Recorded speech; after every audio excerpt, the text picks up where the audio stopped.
आम का दरख्त। हमें नानी के गांव जाना बहुत अच्छा लगता है। नानी के बाग में आम का एक बड़ा दरख्त है। बहुत से परिंदे आकर उस पर बैठते हैं। मुझे आम के दरख्त में छुपना पसंद है।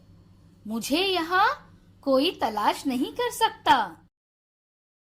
बाबा मुझे कुएं के पास तलाश करते हैं।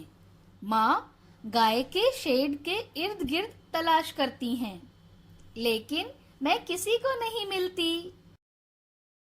अरे नहीं, नानी का कुत्ता मुझे हमेशा तलाश कर लेता है। फिर मुझे नीचे उतरना ही पड़ता है और फिर नानी मुझे प्यार से गले लगा लेती हैं।